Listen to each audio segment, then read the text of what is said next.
کہ کس قدر خوبصورت بین الحرمین کا منظر ہے، اور سٹل آف کورس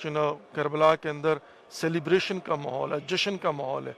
اور آج 5 شعبان المعظم ہے، امام سجاد علیہ السلام کی ولادت کا دن ہے۔ اور تصور کیجئے امام سجاد علیہ السلام کی ولادت اور امام حسین علیہ السلام نوئنگ کہ امام سجاد علیہ السلام what is going to go through, اور کس طرح سے واقعہ امام سجاد علیہ السلام نے واقعہ کربلا کے بعد امام حسین علیہ السلام کے مقدمے کو پیش کیا ہے دنیا کے سامنے اور اس کا دفاع کیا ہے، اور کس طرح سے ولایت علی ابن ابی طالب علیہ السلام کا دفاع کیا، کس طرح سے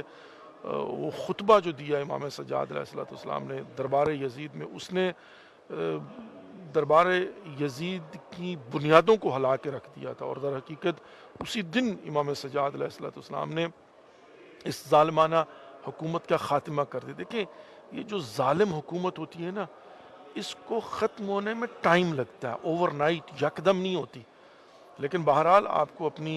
جو جد و جہد ہے اس کو جاری رکھنا ہوتا ہے، نظریاتی طور پر، فکری طور پر اور منطقی طور پر آپ جو ہے نا پہلے بات کرتے ہیں، پہلے آپ جو ہے وہ اپنا مقدمہ پیش کرتے ہیں، اور جو باطل آئیڈیالوجی ہوتی ہے اس کا آئیڈیالوجیکلی جو ہے نا وہ توڑ پیش کرتے ہیں، اور ظاہر ٹائم لگتا ہے کہ جب بالکل ہی الحمدللہ رب العالمین جاء الحق وضحک الباطل ان الباطل کان زہوقا، ٹائم لگتا ہے کہ جب باطل جو ہے اس نے مٹنا ہی ہوتا ہے۔ باطل، ظالم، جابر، فاسق، فاجر، یہ لوگ جب اقتدار ان کے ہاتھ میں ہوتا ہے، حکومت ان کے ہاتھ میں ہوتی ہے، ان کو لگتا ہے کہ یہ ہمیشہ رہے گا، ان کو لگتا ہے ان کی حکومت کو کوئی نہیں ہلا سکتا۔ کیا خوبصورت جملے تاریخ میں لکھے ملتے ہیں کہ جب ایک شخص کوفہ میں آ کر تخت پر بیٹھا اور اس نے کہا میرا تخت، تو دربار میں کھڑا وہ جو ہے نا وہ تھوڑا مسکرایا، تو اس نے کہا مسکرا کیوں رہے ہو؟ اس نے کہا آج سے پہلے اور پتہ نہیں کتنے آئے جنہوں نے آ کر یہی کہا تھا میری حکومت، اور آج تم کہہ رہے ہو، اور کل تمہارے بعد پتہ نہیں کتنے آئیں گے جو یہاں پر بیٹھ کر یہی کہیں گے، یہ کسی کا نہیں ہے۔ اور اسی طرح محترم یہی ایک اصول ہوتا ہے کہ حکومت اور اقتدار ہمیشہ رہنے والی نہیں ہے، جوانی ہمیشہ رہنے والی نہیں ہے، لیکن انسان یہ سمجھتا ہے بے وقوف کہ جو جانتا ہے کہ اس سے پہلے والوں کے ساتھ کیا ہوا ہے،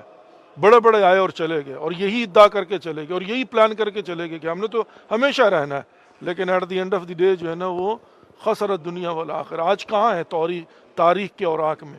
ان کا نام و نشان تک نہیں ہے، ان کا نام آتا ہے تو لوگوں کو کراہت ہوتی ہے، گم ہو چکے ہوئے ہیں، وہ کہتے ہیں نا منو مٹی کے تلے جا کر دفن ہو چکے ہوئے ہیں، اور ان کی فکر دفن ہو چکی ہوئی ہے۔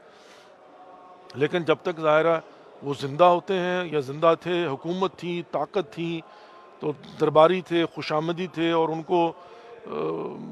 مطلب جو ہے نا وہ ان کی تعریفیں کرنے والے اور ان کو تسلیاں اور تشفیاں دینے والے اور جھوٹے ادعا کرنے والے کم تو نہیں ہوتے نا، لیکن at the end of the day تاریخ سے